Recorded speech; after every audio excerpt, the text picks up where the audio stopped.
is going to be the 4th year that I've been making YouTube content. And this is very odd for me because 4 years of YouTube is a big deal, and if YouTube were high school, I'd pretty much be a senior at this point.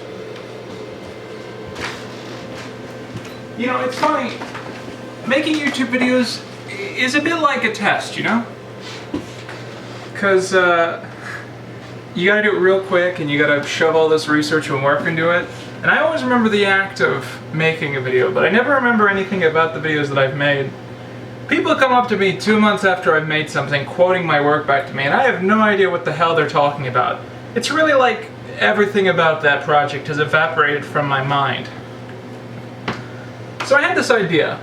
I thought I could do a video where we go back and review some of my 2016 content under fresh new eyes, because I don't remember any of this crap. And that, ladies and gentlemen, is what we're going to be doing today.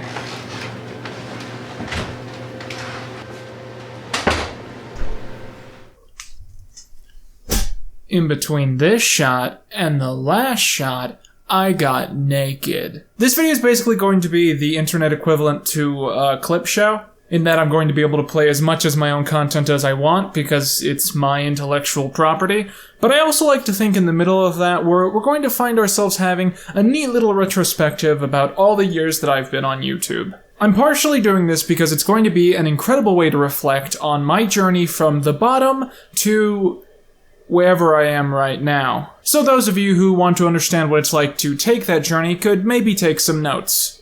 But if you are just starting out, one service which I would strongly suggest is today's sponsor, Skillshare. Skillshare is an online learning community with more than 25,000 classes in design, business, and more. Premium membership gives you complete access, so you can choose what classes and communities are best for your New Year resolutions. Whether you want to fuel your curiosity, creativity, or even your career, Skillshare is the perfect place to keep you learning and thriving in 2019. Maybe you'd like to learn the ropes of Adobe Premiere Pro with our pal Jordy here, who has an entire class on figuring out the software with no previous experience. Or maybe you want to learn something about the art of storytelling, with American journalist and writer Susan Orlean leading the way. Either way, you'll be joining over 7 million people in a journey of self-improvement. Skillshare is also super affordable, with the monthly subscription being less than $10. And, for a very short time, my first 500 subscribers to use the link in the description below will be given 2 months of Skillshare absolutely free. So before you miss that chance, go to skl.sh/Quinton Reviews. That's skl.sh/Quinton Reviews.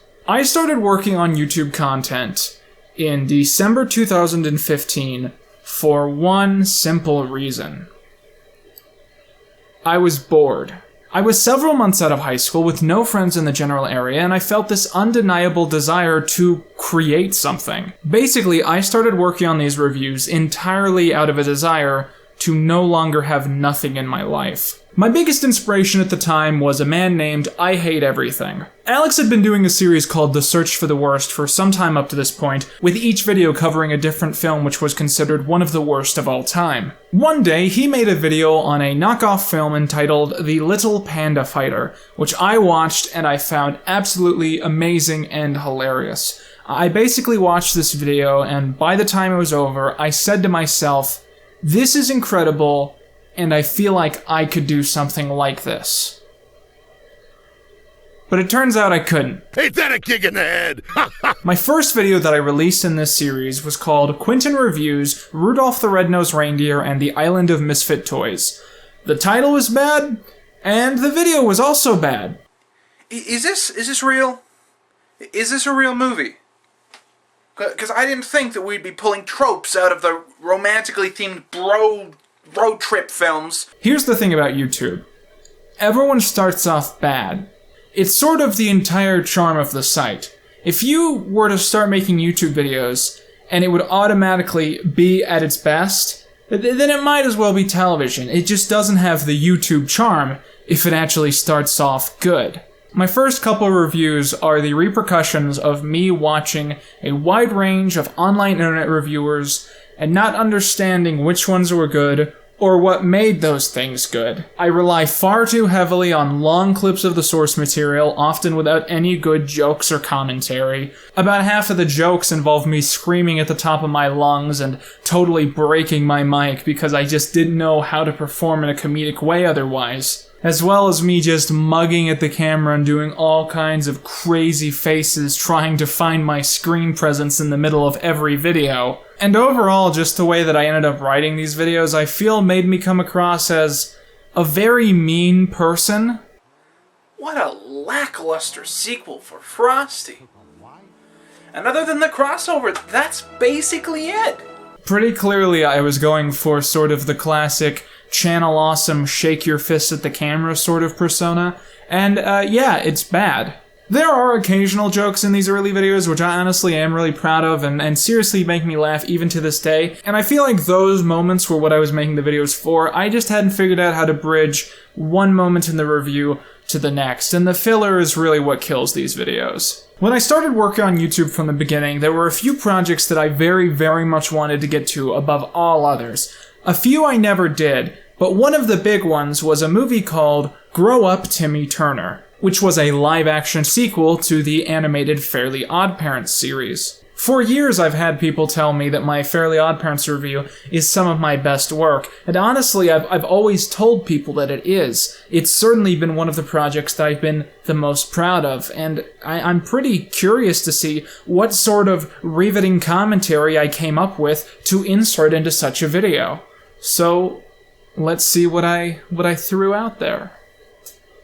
Now, I don't know if it's too obvious, but this character was actually inspired by Donald Trump, of course. Let's say China. Uh-oh! Trump, deciding he doesn't care about her protests, orders his bulldozer operator to destroy the tree and her as well. Oh man, this is gonna make people really mad. If you read that a protester had been killed by a bulldozer at a Trump rally, would you doubt its authenticity for a second?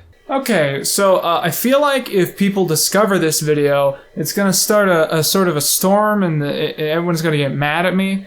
So maybe I should head down to the comments and leave sort of a thoughtful response explaining my perspective on this situation so people at least aren't taking me out of context.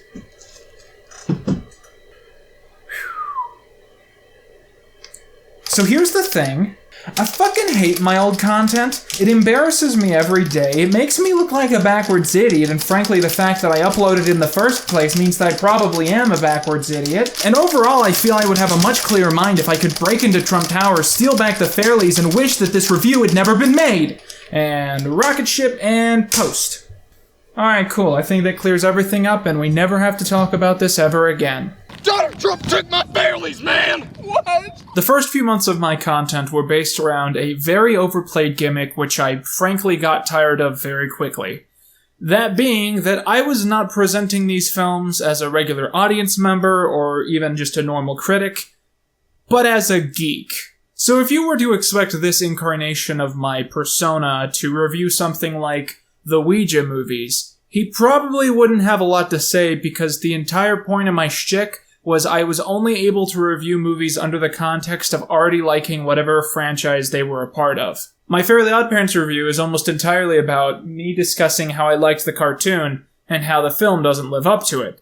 All my Doctor Who videos were about me talking about how I don't like the David Tennant era, for instance, almost entirely based off of my love for things like the classic series. Even my Rankin Bass videos were not really based around if those movies were good, but rather if they fit into my very limited vision of what I thought they could be. When I look back at these old videos, I cringe, because even if I raise one or two good points, my entire presentation is wrong, and all my stances come across as sort of meaningless because of how narrow my perspective is. I eventually came to the conclusion that if I wasn't able to review anything under any context other than being a cartoonishly upset hyper fan, then it was probably going to be hard for me to gain much of a following. Oh, additionally, there's one other thing we should probably address in my old content. That being that, I was morbidly obese. So I had this bit plan for the end of the video. I was going to have a story of the meeting from the house here. People always ask me my secret about how I went from being really, really fat to just like regular fat. And honestly, what happened was I had such an emotional dependence on enjoying eating that I would often overdo it because it was really all I had in life. And as soon as I started getting all my cards in order and really enjoying being me, I just started having a lot more of a healthy relationship with food. Also, I stopped taking the red pill, and apparently that shit is super high in calories. A little more than half into 2016, I realized what was the biggest problem with my content and decided to rebrand and reboot to make Quinton Reviews a much more approachable series for general audiences. Basically, I wanted to make the show in such a way where you didn't have to be a hyper-geeky fan about whatever I liked to enjoy the video itself. Now, my big plan was that in October 2016, I would make 2 big videos, a review on Grave Encounters 2 and Hands the Hands of Fate. However, when October finally hit, Caleb and I decided that it would be a fun idea to additionally review a 2-part Cartoon Network Halloween series. This video, my review of the Scary Godmother Halloween movies, is one that I have a lot of mixed feelings about. Because it's one of my best videos, and it's one that I constantly turn to whenever I'm trying to search for inspiration.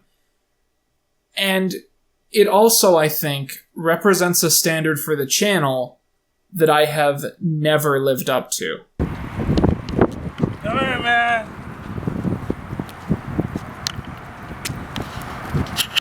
I'll suck your dick for a pack of M&Ms. I mean, this review is just so good. It's so funny. Every minute has a good joke that keeps you roped in. You totally forget how long the video is.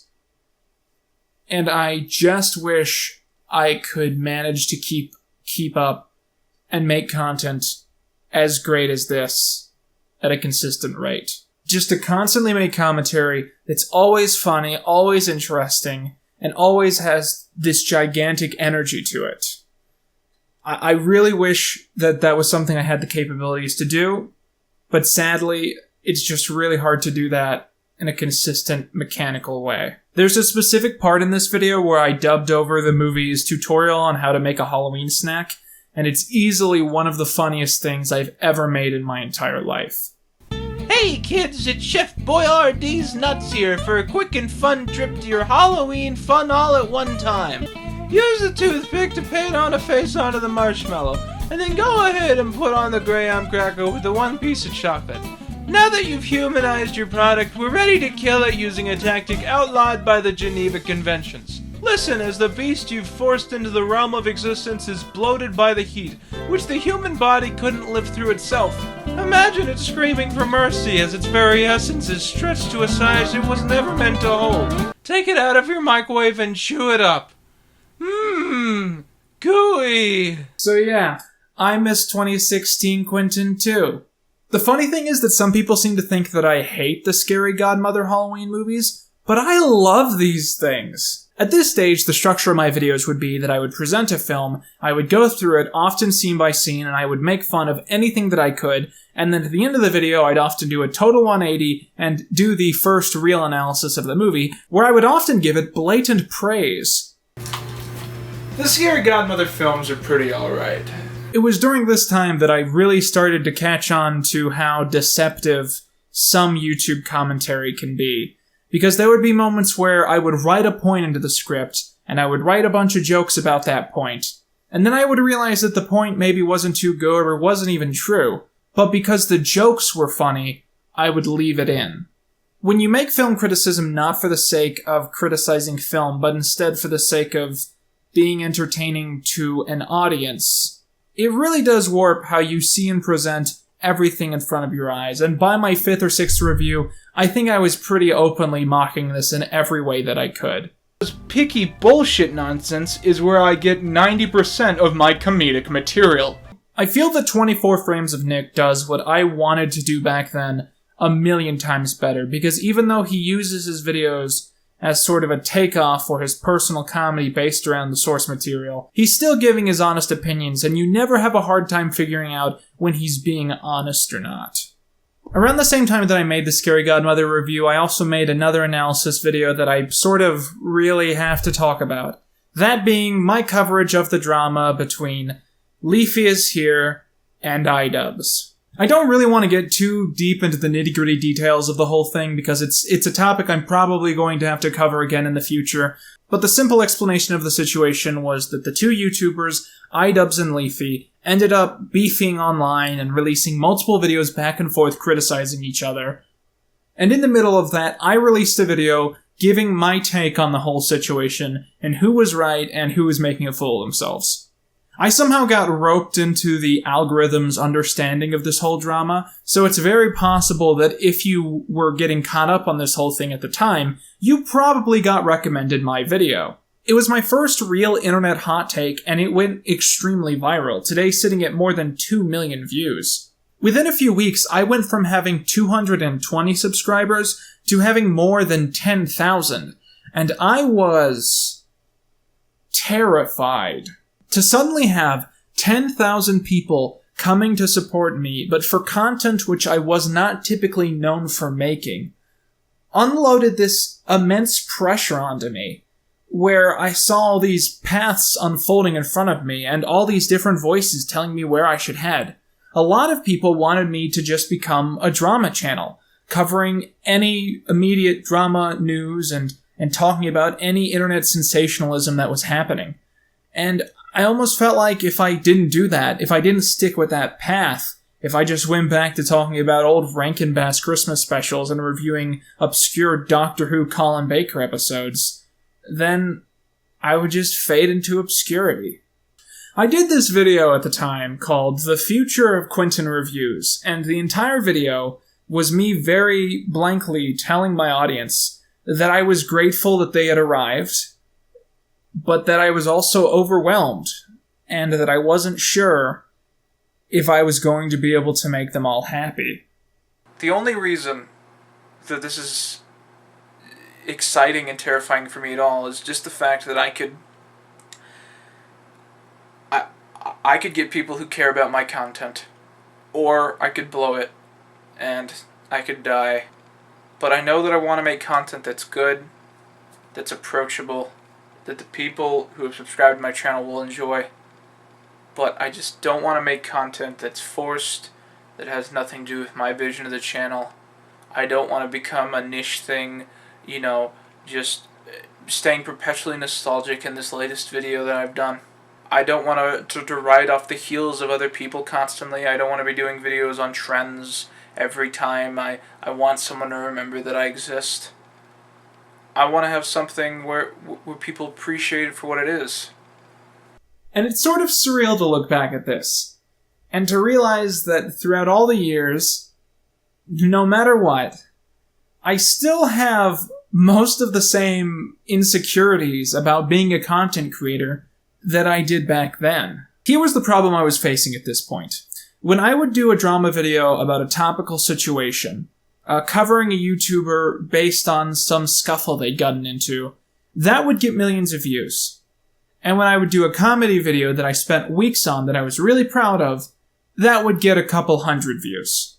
The issue, I realized, was that my internet hot takes were very dull and straight-faced, with just a dull voiceover and no live-action segments, and all of my reviews were just skits and jokes and comedy, and pretty much not a lot of actual discussion. And I eventually realized that my mission had to be to bring these two styles together so that all of my videos would contain both of these elements.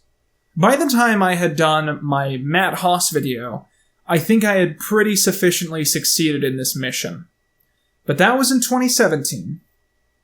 And before that happened, I also did my grade videos.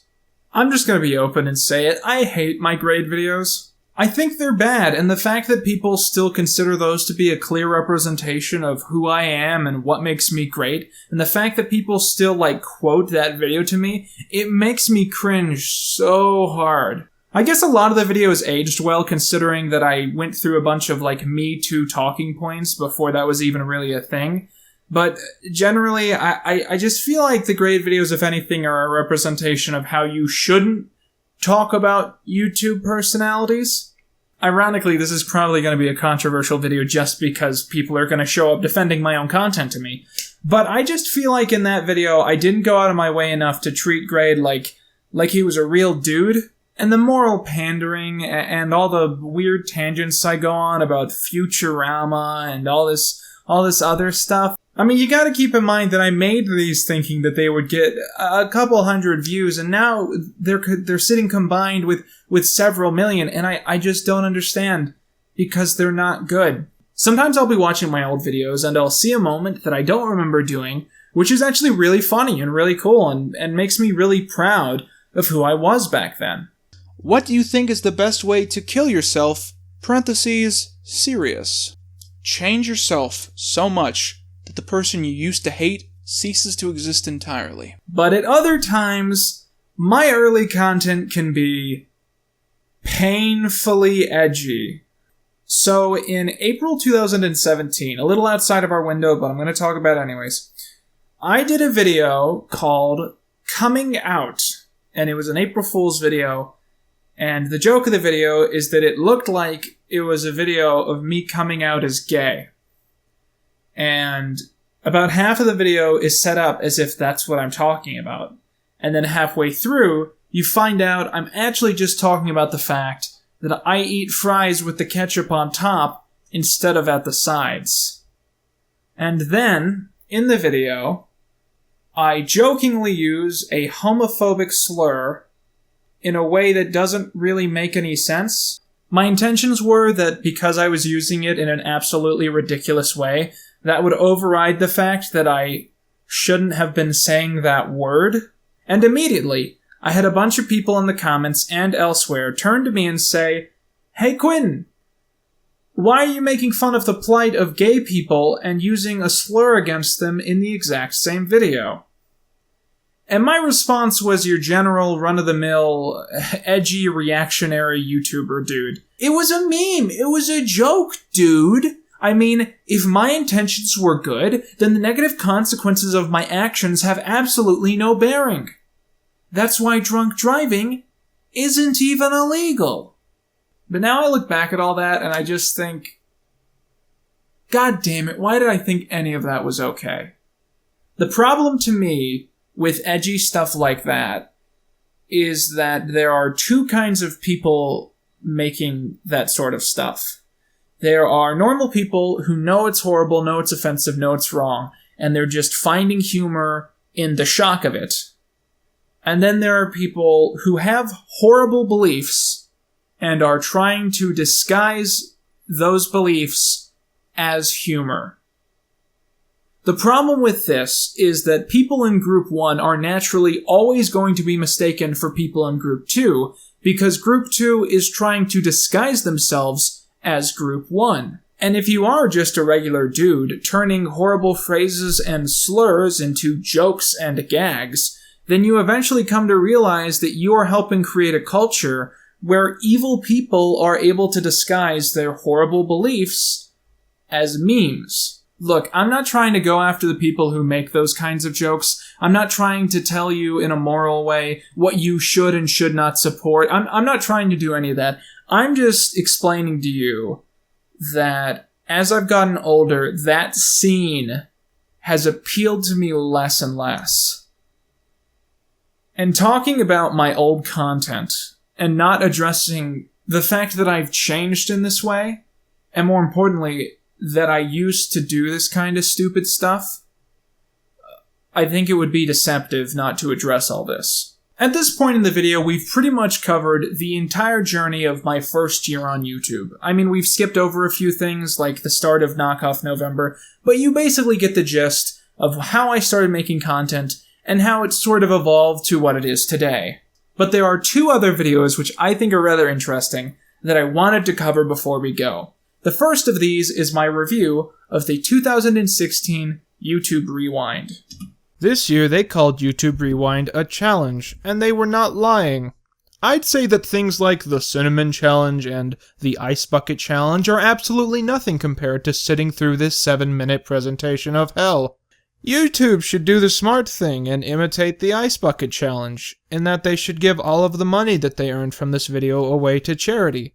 That way, at least they can pretend that they helped cure the cancer that I got from watching this. These days, whenever a YouTube Rewind hits, everyone does a response video making fun of it. But back in 2016, as far as I can remember, I was one of the only people that actually did this. And people always ask me, why I don't cover the new YouTube Rewind every year, and the answer is that I feel like I sort of nailed it the first time. Here's the opening shot. It's of a fanny pack. Is there a meme I missed this year about fanny packs? Why a fanny pack? I thought the throwback thing was last year. Is that Dwayne The Rock Johnson? Why Dwayne The Rock Johnson? He's not even a YouTuber.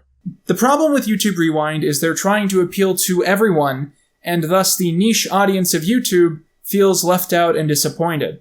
I mean, the fact that there are so many YouTubers means that almost every person is only going to be able to recognize one or two people, and their focus on always putting celebrities and talk shows above actual YouTubers and focal parts of the presentation, it just always leaves a bad taste in everyone's mouths. YouTube Rewind always feels less like what it actually is, and more like what it wants people to think that it is. And the final video I want to talk about today is one that I feel I will never escape. And I've realized that the only thing I can really do is to embrace it fully. And I don't know how to introduce it. So instead, let's just sit here and watch it in full.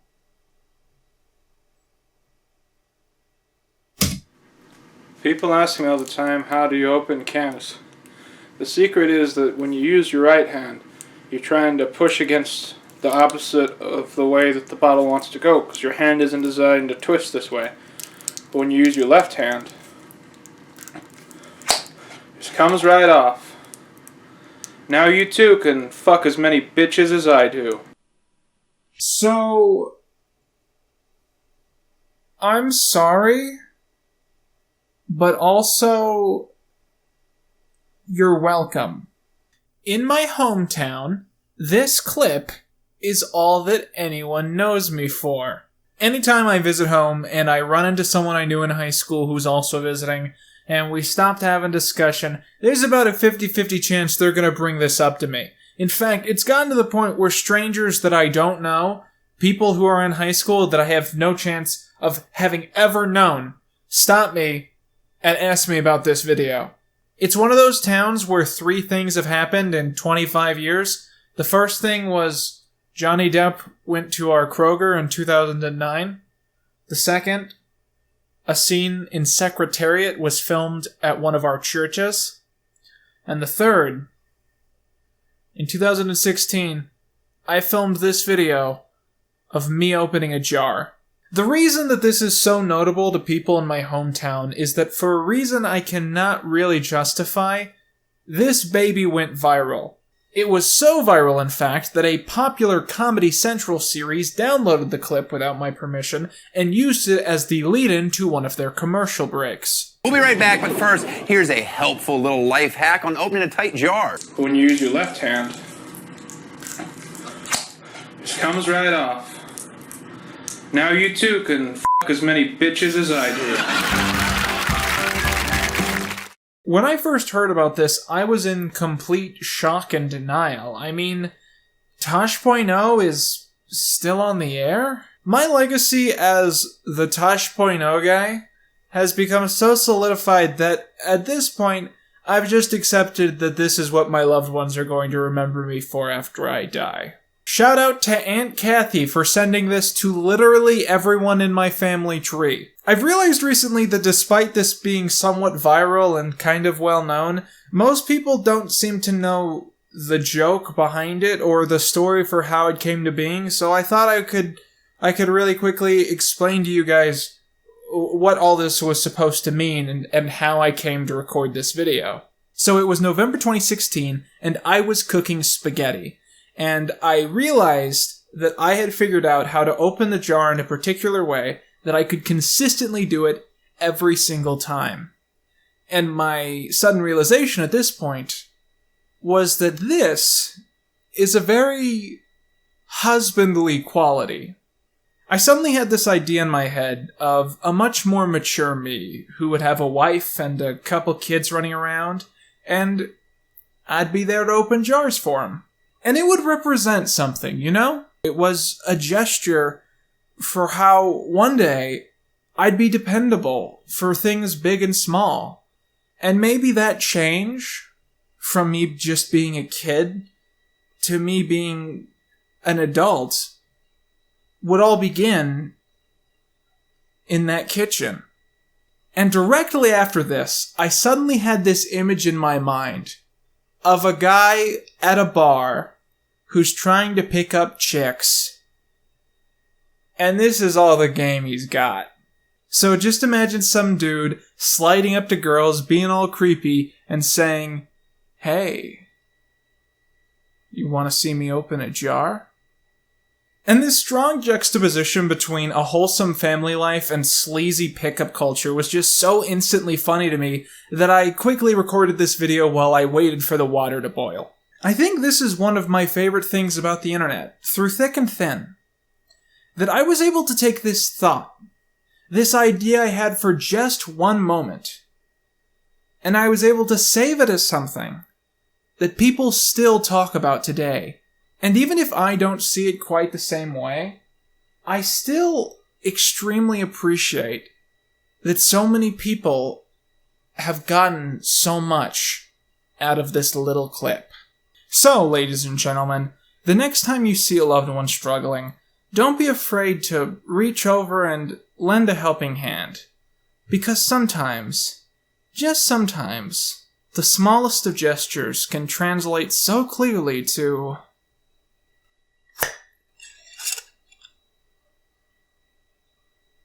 "I love you." I've gone ahead and made a playlist of all the videos I took clips from for this video. So if you want to binge all my videos that I showed off in this one, you can go check that out right there. Otherwise, be sure to use the link on the screen right now or in the description below to sign up with Skillshare. Remember, the first 500 people who use this link will get 2 months entirely free. So it's suffice to say you'd better go quick. Thank you guys so much for watching.